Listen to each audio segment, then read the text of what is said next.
Great. So good morning, everyone, and thank you so much for joining us today for the Delaware Living Shorelines Committee Living Shoreline webinar series. Today we're going to be introduced to the St. Luke's Restoration of Nature Project, which is an amazing project, and I hope you enjoy that. My name is Jennifer Holmes, and I'm the Coastal Training Program Coordinator for the Delaware Department of Natural Resources and Environmental Control's Delaware National Estuarine Research Reserve. We are supported and funded by both the state agency, DNREC, and also by NOAA. Just a few reminders today. If you are having trouble with your audio and visual, you can actually go to the top if you have that on your screen.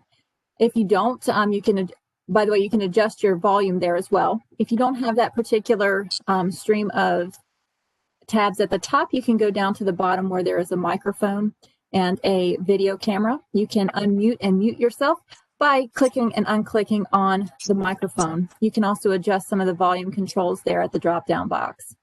To start and stop your video, you can also click on the video camera down at the bottom as well. If you have any questions or comments today, feel free to use the chat box. We're going to go ahead and have a question and answer session at the end of this presentation today. So if you have a question on your mind and you just want to make sure that you get it captured, go ahead and use the chat box. It's at the bottom of your screen. It says chat. You can chat to everyone, or you can have private messages and chats. Just be aware of who you're chatting to. And you can change that by the drop-down box within the chat box. Again, it's recommended that you keep your video camera off today, just to save on bandwidth, and sometimes people forget they're on video and things get recorded. So it might be best if everybody keeps their video off. And if you could stay muted while the presentation is occurring, that would be great, so that we don't get a lot of background noise. Again, this webinar is being recorded, just as a reminder. I'm going to hand it over to Allison Rogerson. She is the co-chair of the Delaware Living Shorelines Committee, and also a environmental scientist with the DNREC's Division of Watershed Stewardship. So Allison, would you like to give us an overview of the committee? Thank you, Jen. Good morning. Yes, Allison Rogerson, an environmental scientist with DNREC, but I also co-lead the Delaware Living Shoreline Committee. And we're happy to be back today to host another webinar on living shorelines with our partners over in Annapolis on this great project. The Living Shoreline Committee is a wonderful collaboration between multiple state agencies and some academic groups and some nonprofits and some estuary programs, really getting together with the goal of improving tools and resources available to make living shorelines be the best option for shoreline stabilization and restoration projects. I'm doing a lot of education and outreach, keeping tabs on policy changes, helping others with project implementation, and like I said, really creating a lot of tools and resources that are helpful for anyone and everyone who's interested in living shorelines. And so hosting these webinars is one part of our outreach and education subcommittee. We meet twice a year. If you are involved in living shorelines, want to know more about them, or even get involved in the committee, you can reach out to me. It's an open work group. We meet twice a year. Right now we're meeting online, and we encourage participation. So thank you.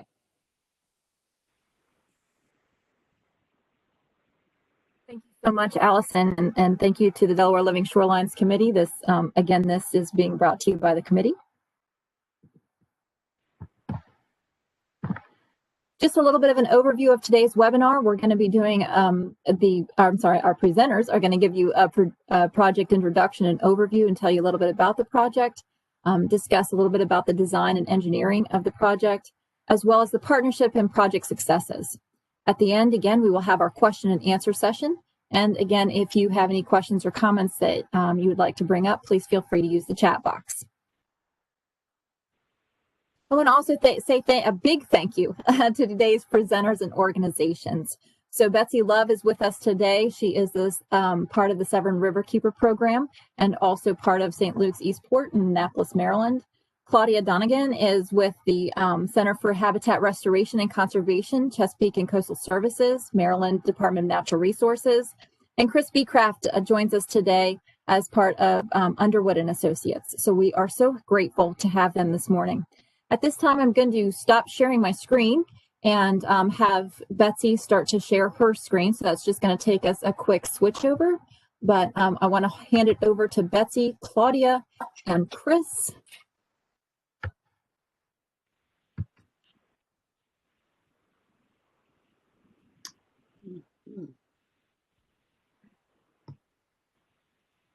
And you have control there, Betsy.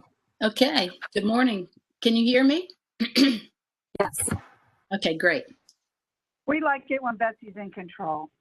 We get we get more stuff done. Claudia was my right hand and my guidance counselor and everything else during this restoration. So I'd like to have her kick off this on this first slide to talk about DNR's goals and how St. Luke's fit in so nicely. So this was a challenging project from a lot of perspectives, but where it is in the watershed, within the bay, within Maryland, within the city of Annapolis, was such integral to how important it was for us to get this project going. It's in the state capital. It's in what we would describe as an ultra-urban watershed that began being developed in the 1600s. It was a real retrofit opportunity, and what made it, two things made it probably one of the most unique projects. Number one, it was completely inspired by citizen groups, nonprofit, energy, action, and expertise got this project launched. And number two, it was so rare to have a project that started in a small first order steep stream and end up at a living shoreline tidal interface. So we could achieve a lot of BMPs, a lot of showcasing. It also is a really great spot, easy to bring people from the state capitol, visiting legislators, agency heads, really easy to get people on site. So this project and this project location is really special, and we're going to tell you all about it today. And I'm holding my phone because I'm doing my audio on that. I'm not being one of these people that are on their BlackBerry and presentation. So I was a new parishioner at this church in 2013, and I was invited to become the environmental committee chair there. I guess I looked like someone that was a nature lover, because the person said, would you help me build a nature trail? And I said, sure, okay. And did a little investigation of this property. Here's another picture close up.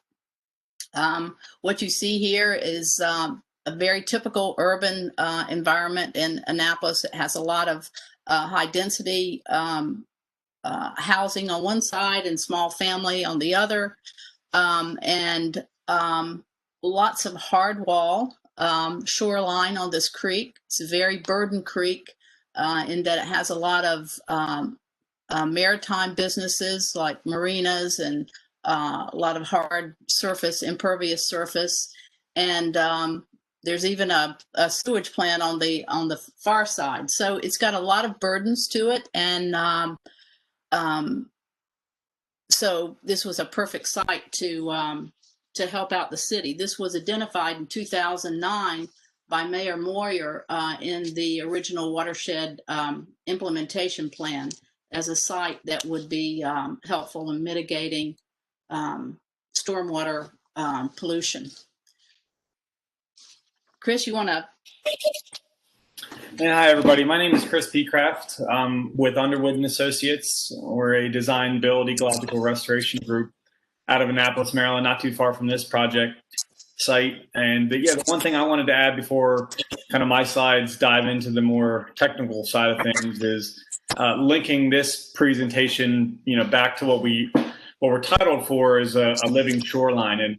And Betsy and Claudia did a good job of mentioning, why they were involved and how we focused a lot on stormwater management with this project. And one of the reasons why we were so excited about being involved was because we could truly link a whole watershed from top of watershed, which was, severely urbanized, all the way down to the receiving waterway of Back Creek, which is at tidewater, to a living shoreline. So hopefully throughout this presentation, we're going to explain our thoughts and our philosophy behind living shorelines and how they are not a line in the sand at elevation 2 or at a mean high water line. We should really be thinking about these living shorelines as a process-based system all the way up to a stream system, to a headwater wetland, or even up to a parking lot rain garden. So it's also important to note that it was a city goal, and it was also a church goal. This particular parish, it's very progressive, and the church has one of the pillars of its mission is caring for creation. So it was a pretty easy tie to build a partnership with an organization who has a great desire to restore and protect what was given to us in the beginning. So here are the conditions that I found as I explored the property to build a nature trail, and you'll see how challenging it was. This is the stormwater outfall, and it drains 28 acres of the municipal stormwater runoff. And you can see that it was in pretty bad condition. A lot of tidal surge would come up the stormwater pipe to form somewhat of a wetland at the outfall. Also, what we saw was a lot of stormwater runoff from the neighboring parking lot for the high density apartment complex. It ran right down there, these concrete flutes, right into the back creek. And this is on the left is St. Luke's property, and you can see the English ivy having a field day there with the trees. This was the conditions at the shoreline. Really, only thing that was living there were Phragmites and lots of muck. This is the property from the top of the watershed, standing on Bay Ridge Avenue. It's a very busy intra-neighborhood avenue, and this is looking back towards the shore.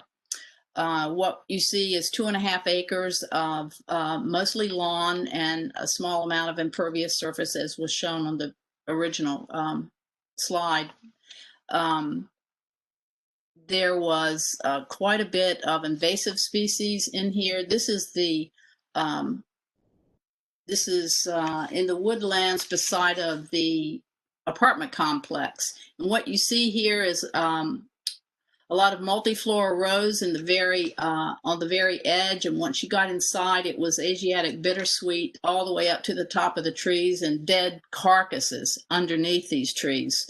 I mean, underneath the bittersweet, English ivy, burning bush, autumn olive, and just everything in there.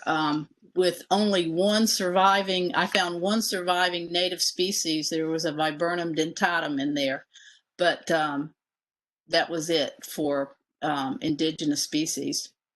On the Bay Ridge side, where the lawn and grass, you see there was a lot of sediment runoff here from, it's a pedestrian path, and of course you can't grow grass very well underneath trees.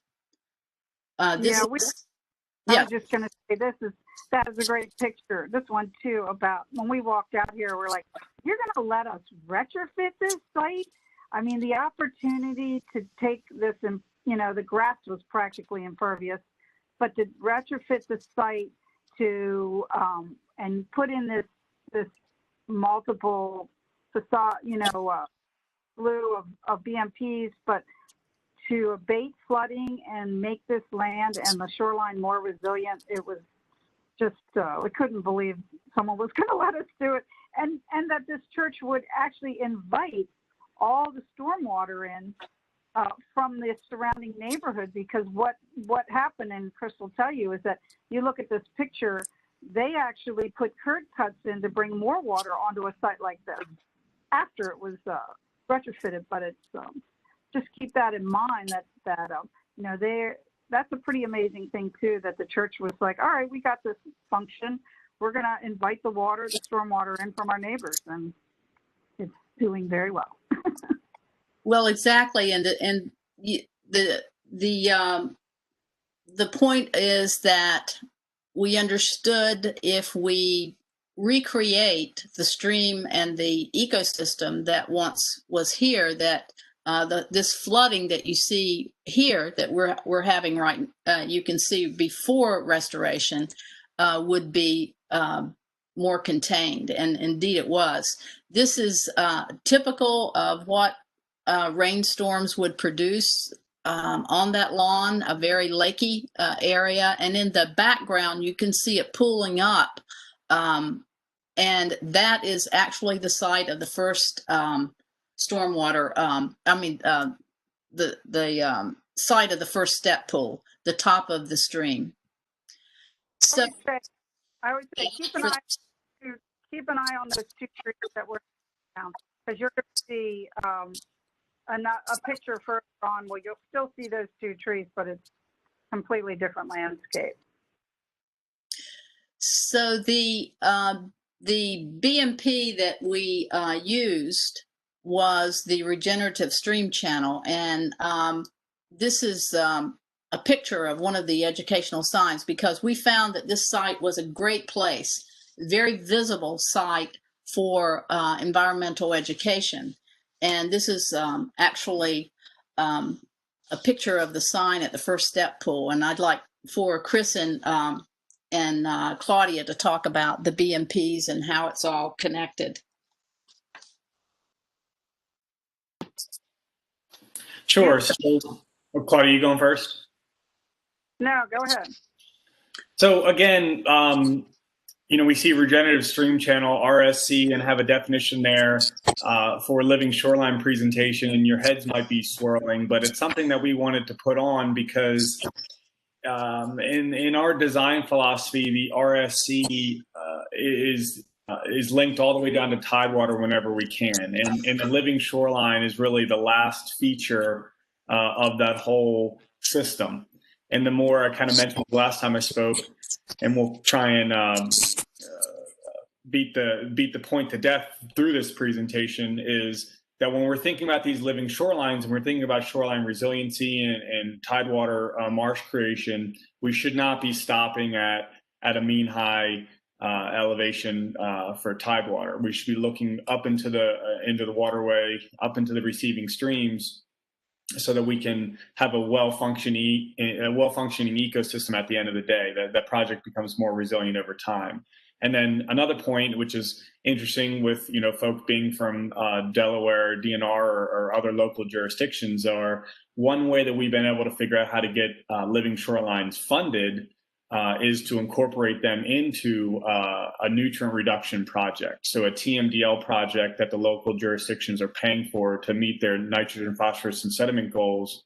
If we can incorporate that living shoreline project into an RSC or a quote unquote proper stormwater management project like this one, it allows for another avenue to get these projects funded, because sometimes funding living shorelines can be more of a difficult task.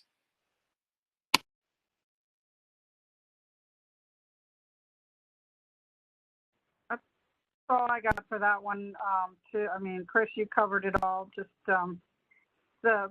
you know, if alternative analysis was done here, what would have been the best BMP? And in order to keep the, you know, limit of disturbance narrow, both because of the physical nature of the landscape, but also the trees that we want to keep up, this is one of the best practices for maintaining that riparian ecosystem and then enhancing it.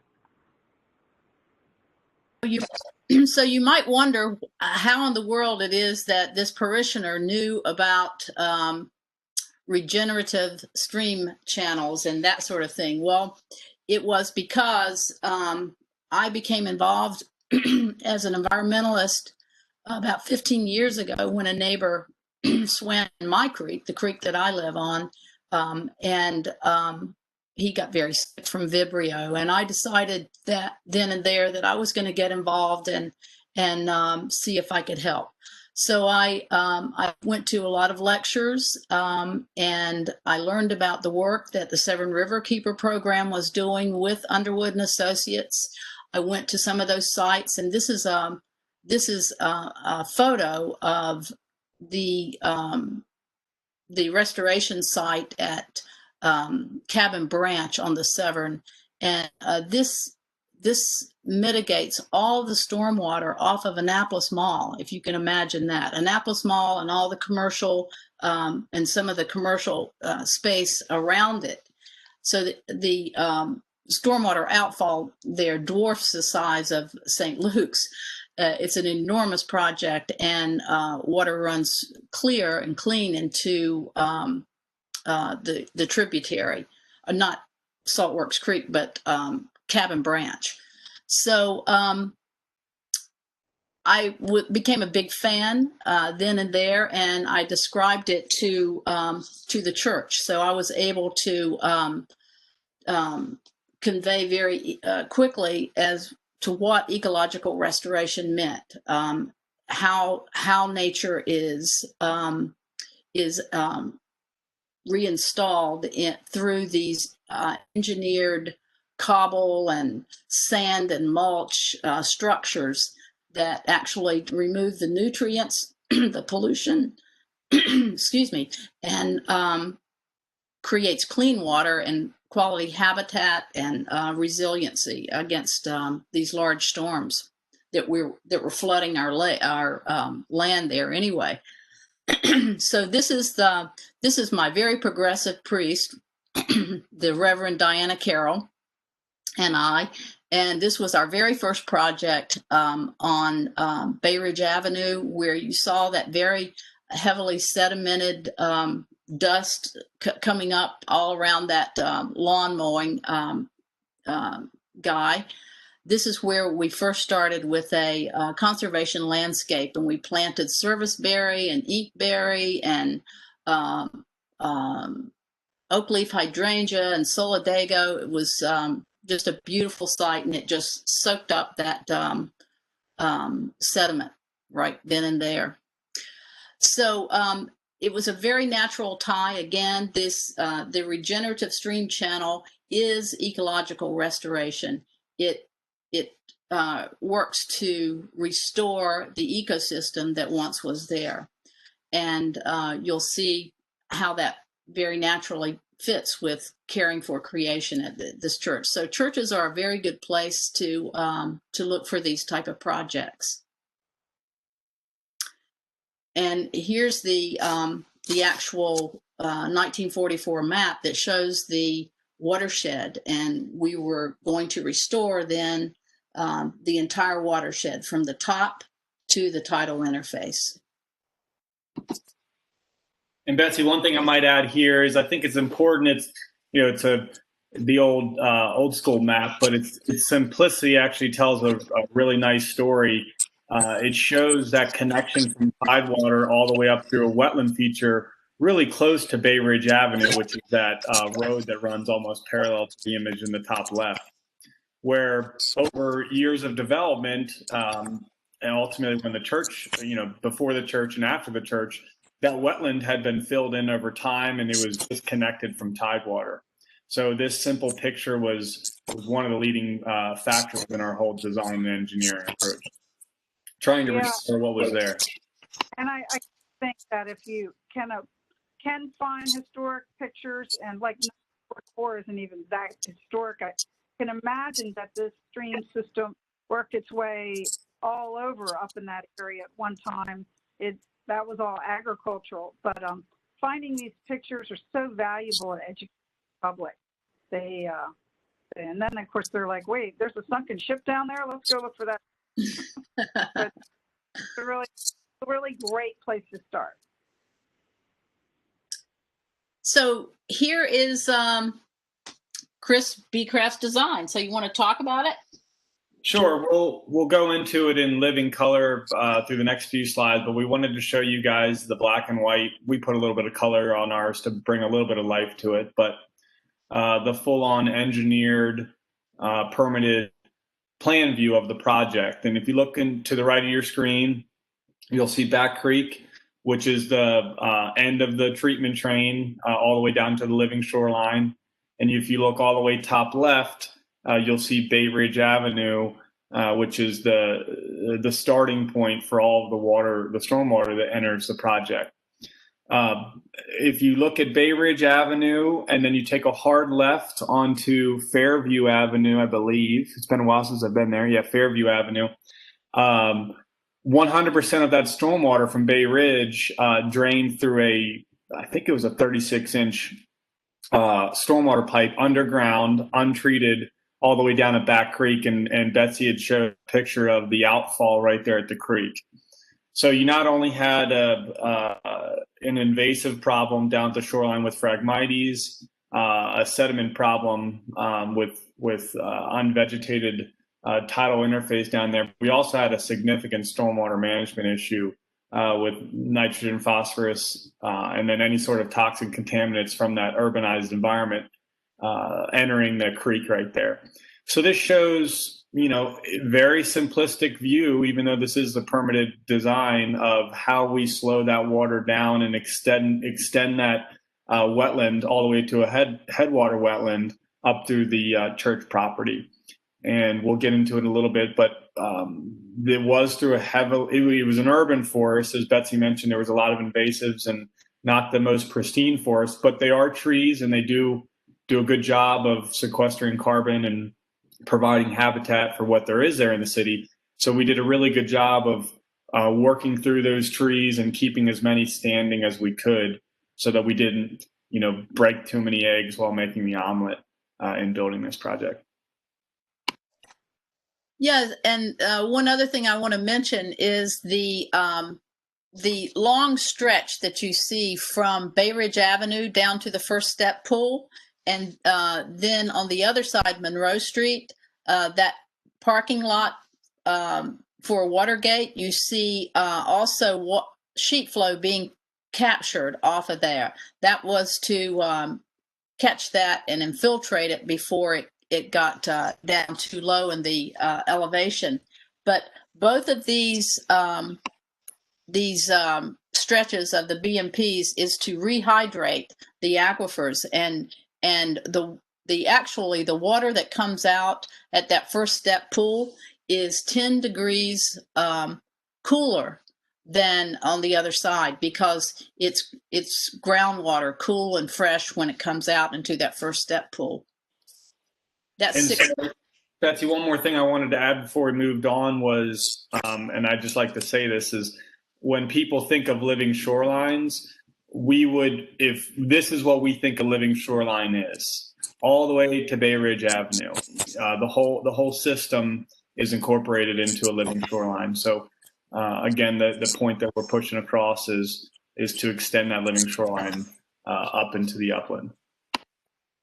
I just wanted to, I see that one of the participants is wondering how we manage the frag. And when we get further in, it'll come back up again. But, this is a giant renewed ecosystem. It does take management. You can't just build one of these and walk away. And the community is getting them to embrace it in the early stages is really key to that. But in terms of the Phragmites at this site, it was physically removed and then cobble and stuff put on it, and then native plants. So yes, it could come back, but right now it would have a really hard time. Everybody hear me okay? Yes, I can hear you, Claudia. Okay. Okay, so here we are starting the permitting process. This is part of the project overview and goals. 3 jurisdictions are represented here. Claudia, do you want to talk about these jurisdictions, or I can do that as well?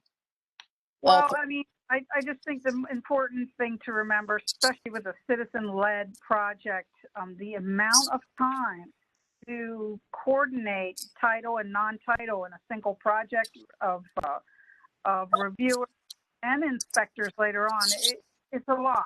So, right, there's a guy in the orange shirt. He was the original designer for the project at Underwood and Associates. There was a lot of time out there telling the story over and over again because it's somewhat of an innovative design, and they really had a lot of questions and a lot of doubt and mistrust. And what do you mean the water is going to stay up here on the watershed? Their world is to send the water out where you can't see it any longer. And this project was about holding the water in a million different places on the land. And I exaggerate by a million. So having the regulatory meetings often, it was really important to teaching and also getting our permits.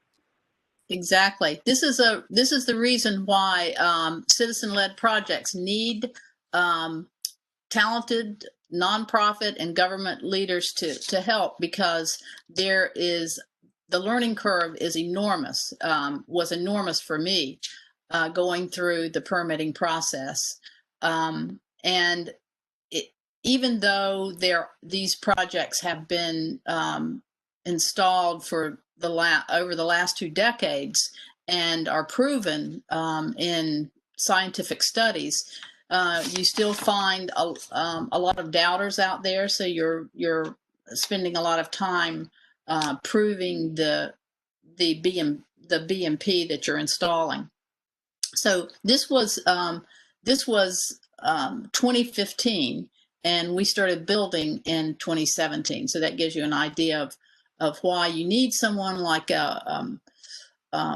someone that has done these type of projects before, like the Seven River Keeper program or others in the Water Keepers Alliance, to help you navigate the legal issues and the all of the regulatory issues that you'll find in this type of process. Claudia Donegan was as I said earlier, my guidance counselor, because it was very challenging to see some of the pushback, but things are changing here, and it's good.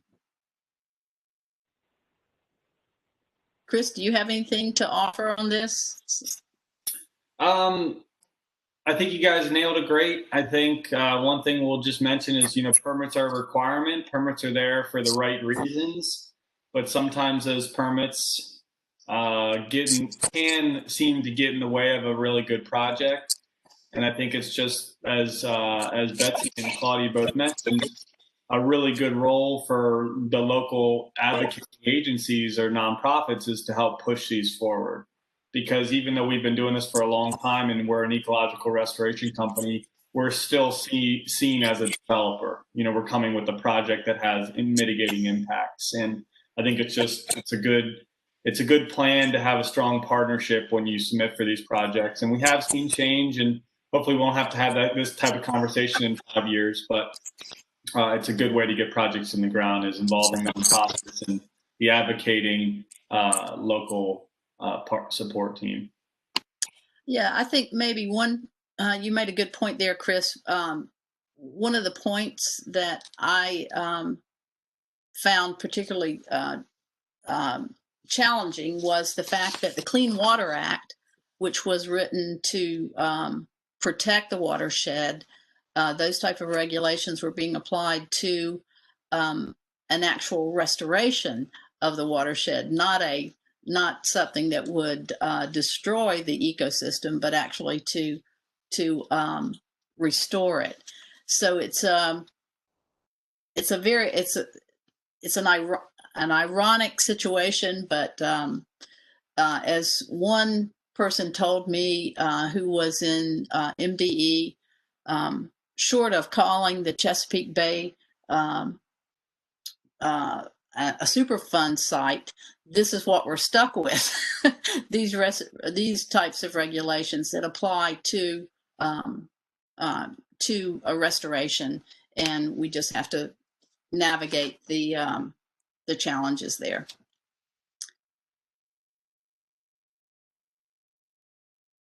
So here we are in 2017. It takes a very large coalition of community leaders. That is me testifying. Behind me is the Reverend Diana Carroll, and behind her is the alderman. Our alderman was very, very helpful in getting this project launched. So we're very grateful for all of the community support. So yay, 2017, the construction begins. So it was a wonderful site after working on this for 2 years to see all of these materials come in, the indigenous sand and sandstone boulders and cobble and all of these beautiful plants to be installed. It was a great day. So I'm going to let Chris take over here. We're going into design and permitting. Design and engineering. So Chris, you want to take over from here? Sure. Thank you, Betsy. And Betsy and Claudia, as we mentioned, I'll go through my slides. If you guys have anything to add, just chime in. And if not, we'll move on to the next one. So you guys can read the bullet points. So a few things that I did want to highlight was this quote unquote, ecological restoration project, which involves a living shoreline. This one project met approximately 13% of the city of Annapolis's mandated TMDL goal. And that project was 100% funded by the state. The city did not have any money in the project. So it's a great way to leverage habitat restoration dollars from other pots of money. This one specifically, Claudia's group with the trust fund at Maryland DNR to meet local MS4 requirements or local TMDL requirements. The second thing I want to mention on this slide is this is another aerial view. It's shifted a little bit from the last one you guys looked at, but this one has the red line as-built on top of it. It's a little hard to see unless you have a Zoom computer, but the purpose and one of the reasons why we wanted to show you guys this is the as-builts will never be and should never be exactly the exact same as the engineered drawing. Now, I say that with a little bit of a grain of salt because the drawings are permitted drawings and we have to stick to them as best we can. But the design for these projects is for them to be fluid, for them to be moving during storm events, reaching a dynamic equilibrium. So when a black grade line is drawn on an engineered plan set, in our mind, it's a strong guiding principle to get the structures where they need to be, but we intend for them to move and embrace the energies of Mother Nature or for living shorelines of tidewater so that they bend and they don't break during large storm events. These projects that we design and construct are designed to not only withstand, but to manage the 100-year storm events. And that translates to kind of the elevation 6 hurricanes for tidewater work. And the only way that we can achieve that is if our projects can be fluid and can move with Mother Nature. So it's important to know that looking at these projects and with that point of view, it may seem a little out there to certain folks, but it's important to get a successful project in the ground. I also think a good demonstration of this was a completely, I'll call it a dehydrated watershed. Going back in there and hydrating this watershed so that the stream can be daylighted and then actually water remain in it, even in dry times, is super important to find the seeps that were buried and compacted. And so they really had to really reconfigure the surface of the land throughout this entire project. And that picture kind of really shows that. That's a good example. So when we design and ultimately construct living shorelines, unless it's an island, and even one island we worked on, we actually managed to work on it from land. We always try to and always have accessed our projects from land so that we can be, there's a few reasons behind it, but so we can be minimally invasive mostly and any sort of habitat that's currently there in tidewater. So this is a good picture of showing where we accessed for our living shoreline. In this project, it ultimately ended up becoming the treatment train for the stormwater management, the RSC down through the forest. But the same footprint of where we accessed to bring our material in for the living shoreline was the same footprint that ultimately became the new stream when we were done. So a lot of the trees stayed remaining, and we just impacted the areas that we needed to. Dump truck you see is actually sitting on the first step pool. So that's that flooded area. This is pictures of that flooded area you saw earlier from the project overview. Claudia, you want to talk about the construction sequence manual, the RSC construction manual that is noted here at the bottom link? Yeah, I think it's, we found that a lot of contractors embrace the concept of a step pool, but may have not really understood the way they were supposed to be built correctly. And so last year, 2 years ago, we did a regenerative construction training at workshop and produced a manual. It's important, you know, it's like, oh, how am I going to make a Smith Island cake? Well, you just don't run out and get a box that says cake on it. You're actually trying to, you have a different goal in mind, a very specific type of cake. And RSCs are a very specific type of cake, and they do need to be constructed absolutely correctly so that they function accordingly. And there are places where there's RSCs that weren't built right, and they're not, the water isn't either getting in them or getting out of them. And I think it's really important that we had a lot of contractors come, well, we wish more had, and we'll probably do it again, but that contractors get this manual and look at it. It's like, 27 pages, but it's important to know that this is a specific type of BMP, and it is, needs to be built correctly to achieve your goals, your restoration goals. So this is the sign for the permit process down at Tidewater. So it just gives you a little example, and Betsy showed earlier of the invasives that she had upland, but this gives you a snapshot of what we were working with down at Tidewater. You can see the color of the water that came out of the outfall that was pretty nasty. This is existing condition down at Tidewater Back Creek. Again, lackluster of habitat, muddy bottom, very typical of all the headwater parts of our creeks in kind of in this neck of the woods on the Chesapeake Bay. Very stubby, and unfortunately, because of the urbanization upstream of them, they're big old silt deposit. So this spot actually, right to the left of the screen, we sunk a 300 excavator. Obviously, we didn't lose it, but while building the project, the material, the substrate was so bad, we actually sunk 15 feet.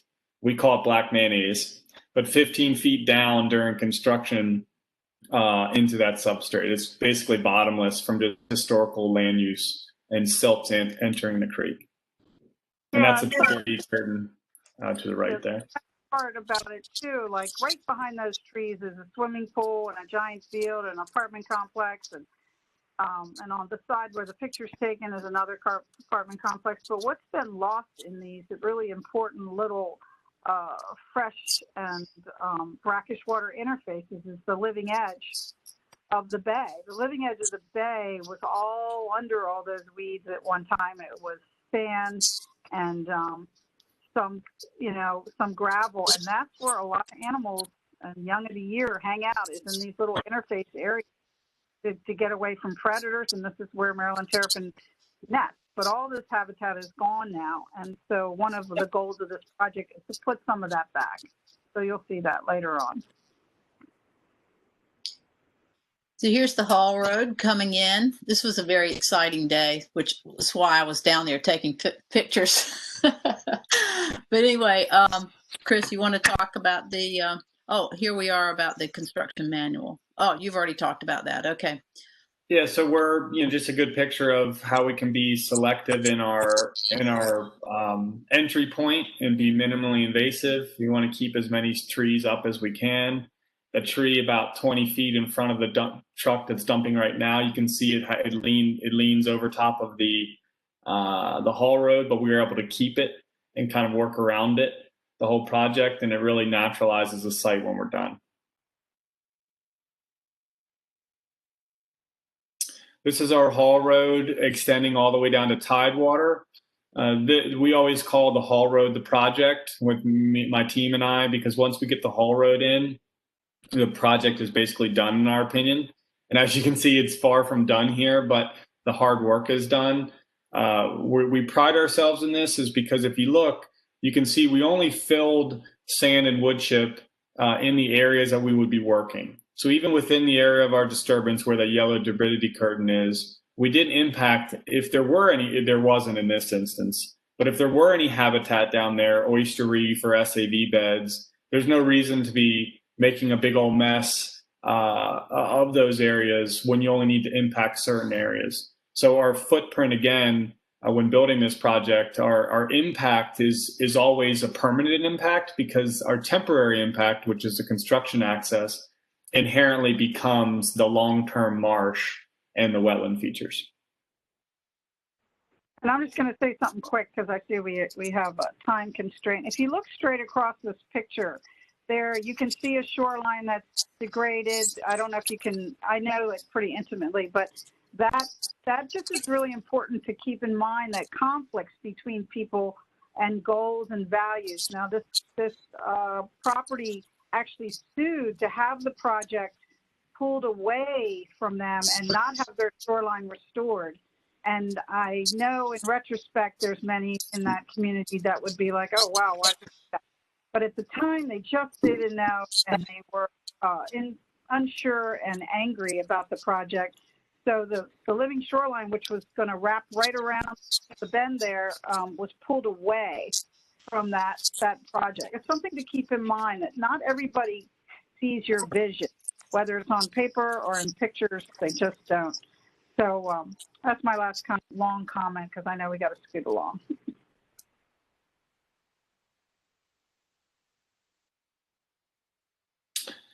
Alrighty, this is the living shoreline coming to life. This is, once we got our sand and wood chip haul road in, then we started bringing in the larger material sizing for the headland features. The reason why we use rounded silica material and a mixed material between rock and sand is because that the headland structures themselves ultimately become vegetated. So our projects, different than others, the whole footprint becomes wetland rather than just the embayments behind the rock structures. There's no negative impact for them. If you go to the project now, I think we have a picture here next, if I remember correct, Betsy. Yeah, there you go. You can see how I think that was only a few months after the project was built. The alterniflora and and Peytons are already growing in on that rock, and the rock ultimately becomes a part of that peatland and disappears.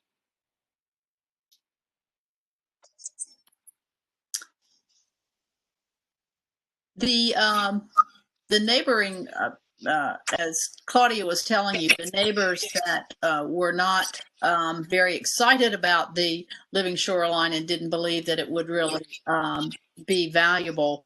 Now, of course, they would like to have living shoreline, because you look at this beautiful picture and you can see why. These bays and tombolas, people enjoy this space, and the landowner is more than pleased, as his property is now resilient from storms. There's no erosion at all. So here we are back at the top of the watershed, starting on the infiltration section. So this is the very top of the watershed. This is where the water off of the street enters the project, and also down below the street enters through a pipe, and it runs underground about 50% of the time, and then the larger storm events express themselves in that stormwater feature. This is after the hydrologic uplift. You can see all of the native plants that are flourishing here.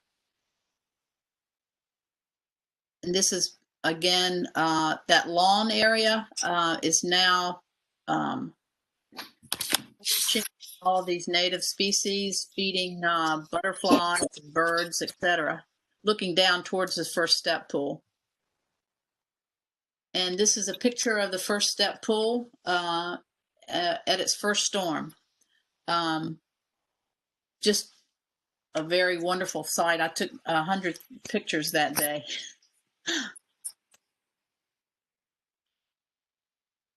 This is, again, another area that is dedicated to rehydrating the aquifer. They cut through the woodlands here, and you'll see in the next picture the value. And this groundwater infiltrates, and this is where we had our first spring pop up. Just on the other side of that bridge you see in the foreground, I mean in the background, there was a spring and a bog now actually exists there on the hillside, feeding the stream below. Some good, it's an excellent place to educate people on groundwater, capillary systems, the importance of floodplains and hydration, and how much the land get completely disconnected from the hydrology. Water would just rush right by this site, wouldn't even, and go right down that concrete slough you saw earlier in the presentation, right into the river. And now it's here providing an immense amount of habitat, and it's also buffering the power of the water. This is a 6-inch storm. It was a fantastic opportunity down there. As you can see, my friends and I were having a great time in the midst of it. This is the cascade from that bioswale. So it goes through a series of step pools, further mitigating or further removing nutrients before it gets into the stream below.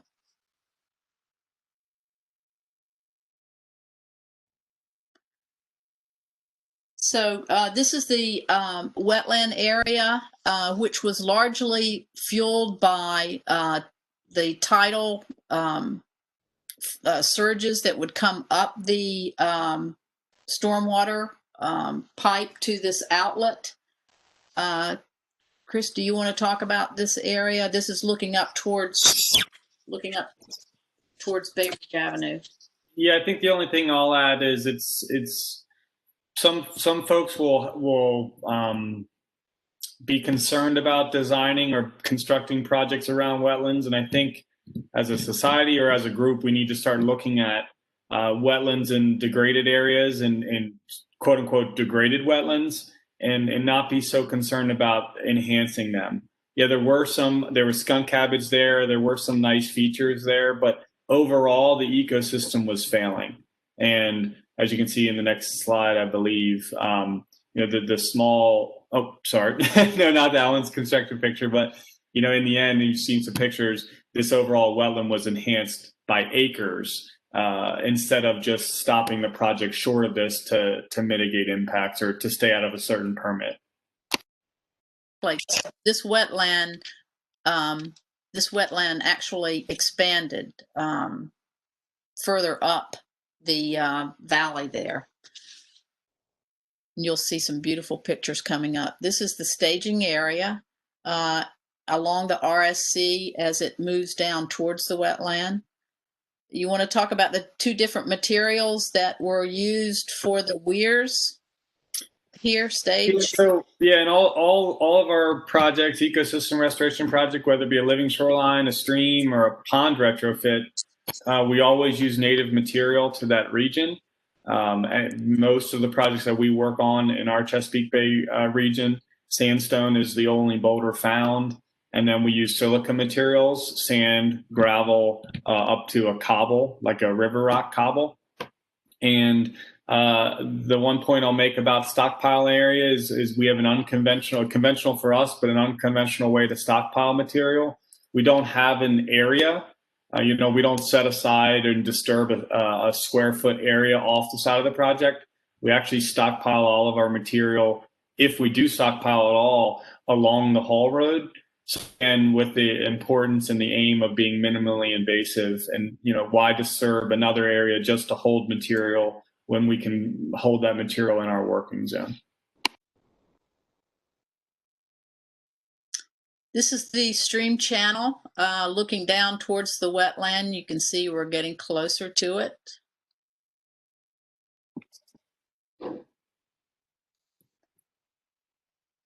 Here are these log weirs. This shows where the wetland begins. Above that is stone weirs, and this shows the start of the wetland construction.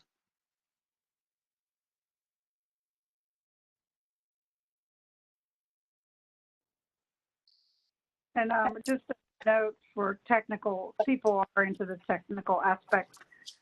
There's stone weir and wood weir construction. This is a combination of both. In a highly urbanized area, we recommend stone over wood. And especially if the stone is well embedded into the landscape, the water won't find its way. And we were asked to transition one of these weirs to wood, and it was against our instinct. And it has turned out to be wasn't the greatest idea. It's not terrible, but water has worked its way under the wood. So just something to keep in mind.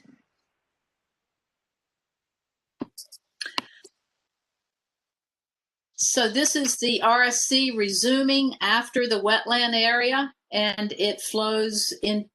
You can see how it interfaces the living shoreline below. It's also a good picture to show. Again, we talked about these living shorelines as being able to receive the energies of tide water. So this is a good picture for Marsh migration corridor. Everything that you see with the cobblestone there, that was all up at elevation probably 6 to 8. A Phragmite den basically, and moving up into upland invasives. So we lowered that area and provided for marsh migration, SAV migration as we move forward with climate change and any sort of predicted sea level rise. And this is after construction at the top of the first step pool, and you can see the native plants beginning to flourish here. It's a beautiful sight, don't you think? I know, Chris, you might agree with me. Yeah, we're a little biased, but that's brand new. If you go there now, you can't see the lady in the red sweater. I mean, she's not standing there, but if you were to look for her from this vantage point, you wouldn't be able to see her anymore. The pickerel weed and all the marsh grasses have grown so thick. It's still beautiful. This is the RSC looking down towards the wetland.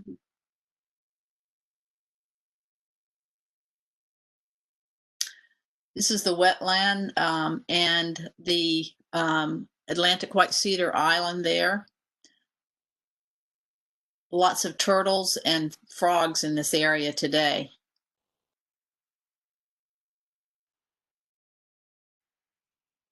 The RSC flowing finished product, and the living shoreline.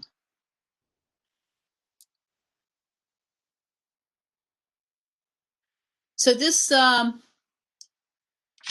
this space in this urban environment is highly used today by the neighborhood. You can see this is Sunday morning here. There's a father and a son down there looking at the frogs. the community really enjoys this. And once this little boy came up to me and he said, "Oh my goodness, you have to help me. There's a sick frog down here." And I said, "Okay, well, let me see." And I went down there, and of course the frog was dead, but I guess a hawk had got him. His leg was injured. A hawk probably got him and dropped him. And I just told the little boy, "Well, I think he's sick and he might feel better tomorrow. So let's just leave him until we see if he gets well tomorrow morning." So we went down there early morning and buried the poor guy. But anyway, it's just a wonderful way in which you see children being engaged in nature, whereas this space, these woods were impenetrable with multiflora rose, putting a barrier to the usage. So here's some beautiful photos of what it looks like today. Lots of flora and fauna.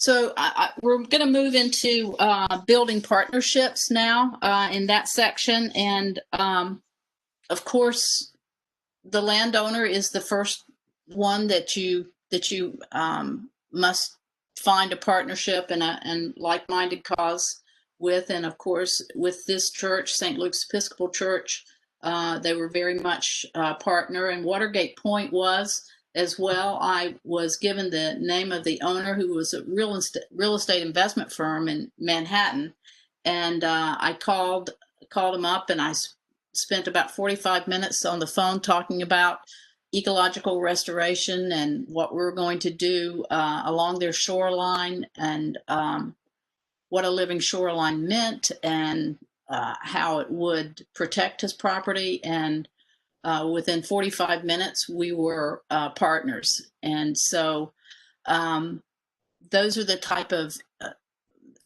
that's the first thing that you need to do before going forward with one of these projects. And then you begin the networking, the outreach, and building your network of collaborators, working with the environmental director and our alderman and the Environmental Matters Committee. And I also, we have in Anne Arundel County an institution called Anne Arundel County Watershed Stewards Academy.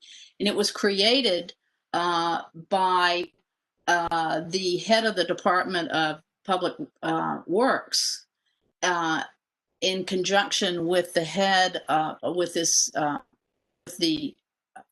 the public education department, to find a way in which we could create community leaders that were environmentally savvy and could help spark these types of projects. And so I became a student there, became a master watershed steward. And I don't know if this is possible in Delaware, but it's a really great way in which the Public Works and the Department of Education can work together to create environmental stewards like this, to spark these type of projects. Again, we were very eager in showing our dedication to this project at the church, and we did lots of fundraising to indicate our interest to the potential funder, which was the DNR, Chesapeake and Atlantic Coastal Bays Trust Fund. So we did lots of fundraising and that sort of thing. Yes, go ahead. Go ahead, Claudia. You were going to say something? Oh no, I think you got it. We got to scoot through our partners because we're going to have questions soon. But if people want to know a little bit more about the trust fund, we can do it at questions. Yeah. Okay. And the way this particular project was funded was through Riverwise Congregations, which is a consortium of the Alliance for the Chesapeake Bay, Interfaith Partners for the Chesapeake, and the Watershed Stewards Academy. So I received the design and permitting award through the Riverwise Congregations. again, I don't know if that's relevant to the audience, but for churches, that's a good way to find funding. Otherwise, Chesapeake Bay Trust does design permitting type of grants. So WSA also helped us in all of that land that was outside the limit of disturbance in this restoration. And so, of course, I did the part of the design and permitting. There were others that did conservation landscapes: Don Moorhead, Sandra Kirkland, Daniel Walton, Ann Arms, and Chuck Gallegos, and Steve Madden did environmental literacy programs, which helped us be able to train and lead groups of students on tours, outdoor education tours. And we have master gardeners as well. Ann Brown created a pollinator garden there. So this is shows you a little bit of the space that was outside the limit of disturbance that was mitigated there. So you can see all of that is now native species. These are just some photos of the ways in which we engage the community. Lots of concerts for raising money. We even did a book sale. More community photos. This is the Naval Academy located in Annapolis was very helpful in helping us remove all of those invasive exotics and put in indigenous native plants. The lower right here is a group of environmental leaders, leaders of organizations in the county and city, helping out. And this was the big day when we were having one of our educational festivals, the Blue and Green Festival, and Claudia Donegan is not singing here with the group behind her. She is actually making a speech, and she. It looks like I am. I know it does. I saw that, and it looked like you were singing with Al Todd's group. But this is when she announced that we had been granted an award for construction, and Al Todd looked at me from the stage. Al Todd was my he was my financial agent, 501c3, as a result of the Riverwise Congregation link. And he looked at me like, "Did you not tell me this?" And I looked at him and didn't know. And so we had her go up and announce it again so we could all applaud, because we were all like stunned at the moment.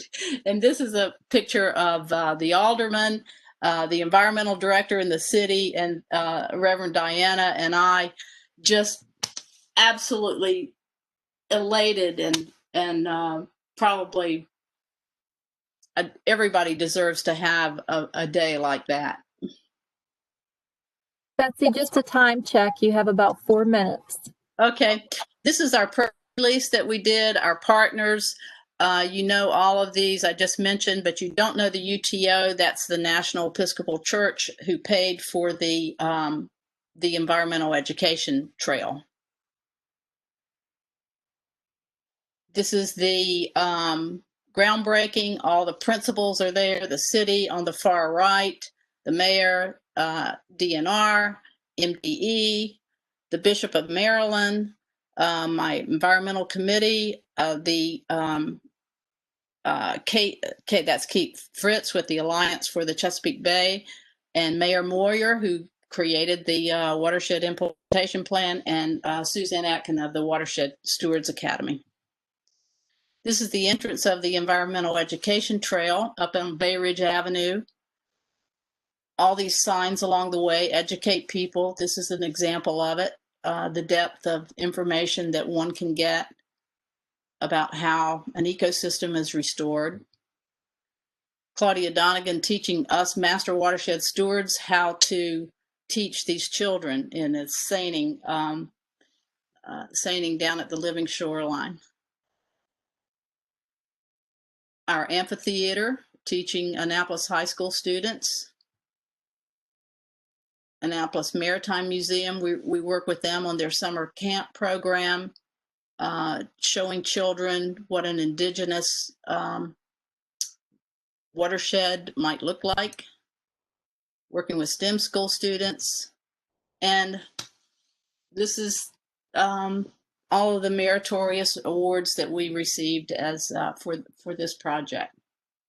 So that's the end, and we're happy to answer any of your questions. Thank you so much, Betsy and Claudia and Chris. What an engaging story and a compelling story for your project. If anybody has a question, you can certainly put it in the chat box at this time. And Allison, did we miss any questions that had come into the chat box? We had 2 short questions, and they were already answered either in the presentation or by Claudia in the chat box. So I don't see any right now, except I have the same question that Sumner just presented, that just posted, was what was the overall cost of the project? That's a common question. And I know for something this size, it'll be pretty complicated. 1.6 million. Thank you. Design and construction for that. And environmental education trail and all that mitigation outside the limit of disturbance. And I have another question then. You know, a lot of times with living shorelines, we talk about, and restoration in general, we talk about the maintenance and the monitoring afterwards. So what kind of plan is there moving forward to keep track of things, and who's in charge of that? And did you have separate funding to watch over it, you know, in the future? Well, we continue our fundraising to help us keep growing more native plants. We have planted over, let's see, 8,000 plants, and almost 2,000 of those are outside of the grant award. So we keep working there because we have a following of master watershed stewards and master gardeners who help us maintain it. The actual stormwater project, within the limit of disturbance, is a maintenance obligation of the city in terms of the TMDL. They receive TMDL reduction credits for the project, and in return, they maintain the structural Yeah, entity. and I was just say that we, and I put it in the chat box, that through an arrangement that we worked out financially, we have a contract with the Maryland Conservation Corps, and so we'll put them on project sites a couple times a year, projects that were funded through the Atlantic and Coastal Bays Trust Fund, to either start off the project or in maintenance, invasive management, things like that. So they help a lot too. It's part of the AmeriCorps program. Additional question that came in, and maybe Allison, you might be able to answer this. Do we have projects like this already built in Delaware? I know Drew Hayes at Foresight Design Build had one at the pilot school. Are there any others? I know of a couple of projects, such as this school. There's another school. I don't know that it's quite to the same size as this extent. It's quite this complex. Maybe somebody from the Chesapeake group within DENREC would know of some other projects that incorporated streams and wetlands together. But this is certainly an interesting collaboration with, you know, the different partners. There was another question here about do you know what the total nutrient removal efficiency is of this project? It represents, I think it's 17%, 18% of the city's total reduction value, or their total reduction obligation, I should say. And I don't have the numbers with me right now, but I can email. If you email me, I can give you the actual reduction values. But this type of methodology has been also was recently proven in a CERC study. I don't know if any of you are familiar with the CERC study just south of Annapolis. It stands for Smithsonian Environmental Resource Center, and the scientist Tom Jordan, if you want to Google him, or we can attach his paper.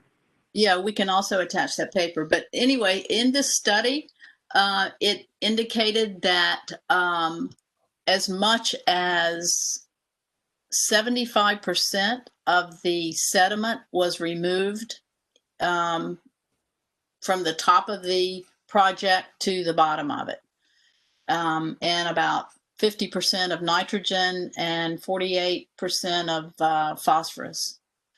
So pretty good numbers. Wow. Okay. We have another question here, and this might be for Chris. If you could estimate how much less the project budget would have been if it were a new development, part of a stormwater management scheme in or near the Tidewater area. Yes, I saw that question. I think it was also linked to what was the cost per pound. So I don't have that. We can send that out after the fact. I have to look through a few of our files to get that. But what I can comment on is, as we mentioned earlier, this project was funded through Claudia's group, Maryland DNR Trust Fund, which is a very competitive pot of money in our neck of the woods that, private practices, local jurisdictions, nonprofits all apply for. It's it's the biggest show in town. This project ranked very highly in the year that it got funded as far as nutrient reductions per pound. And the reasoning is because we incorporated stormwater, stream, wetland, living shoreline features into the project. So that same excavator, that same load of sand doesn't just have one benefit to it. It has multiple benefits to it. So it stretches the benefit along with ecosystem services, which aren't even accounted for in a model. It stretches that pound per dollar very, very far, and it makes these projects very competitive. And in the end, $1.6 million is a high dollar amount, but when you look at the value that it got, in addition to the nitrogen, phosphorus, sediment that were removed, very, very competitive. It ends up becoming very cheap. And when we look at living shoreline projects specifically, maybe when we're not incorporating a stream into them, and we're just looking at bulkhead or revetment installation compared to living shorelines, when you start adding in the value for a local jurisdiction for habitat creation, water quality improvements, and start pulling those funds in with maybe a new development site for aesthetic reasons, or a private property owner for aesthetic reasons, these living shorelines become very, very competitive in cost. And I think that point is really well made, that not only does combining these different techniques into one project make it more efficient and more effective and just a bigger bang for your buck, it makes it more competitive as well. And so it's really smart if you're having, you're up against a lot of competition, or funds are scarce, or you just want to really be able to maximize the impact of your project, that combining living shorelines with other measures, BMP measures, is really smart. Right. And one thing I didn't mention is, and I don't know what you guys do in Delaware, we're still trying to get it under wraps here in Maryland, but with regards to carbon and carbon sequestration, it's not something that we put money into specifically with ecosystem restoration for these TMDL projects. It's a different category. And the second we start putting carbon sequestration or the faults of carbon into the mix, it's going to make these projects even more valuable per the dollar spent. And I would just bring in the human perspective. Citizens and people and their children, the ones that aren't really asking these hard questions, but like wanting to interact with the land and the water, they love these projects too. The next project that came after this, citizen-led, was Cattail Creek, which is a stream restoration and a living shoreline creation. It wasn't even restoring one because it was a bulkhead they pulled out. So that's, we're seeing that people want these. They want these landscapes. They want this this type of ecosystem. They want something that they can access and be a part of, not these bulkheads and these overgrown forests. So that's really been an important point too. I'm sorry, I guess one last comment I'll make, because I realized I didn't make it this whole presentation, is if you guys have any parks money or any rails to trails money or, public access money, we've been noticing, this, you would think that Annapolis or Eastport would have a good amount of parks, but they really are lacking in parks. And this project has become a park for the local citizens there. And leveraging parks money or trails money into these projects is another way, because they ultimately, we have to have a trail to be able to manage the project over time. So we have to have a 6-foot wide trail that we can bring machinery down to if we need to in 5-10 years. And the secondary use, or ultimately becomes a primary use, is a public access component. So just another way to leverage money and to get these projects in the ground. That's great. So Jen, I see we're almost out of time, so I just want to take the opportunity. I'll see any more questions, but just another thank you to Betsy and Claudia and Chris for presenting. This was really interesting and very great example for us to learn from in Delaware.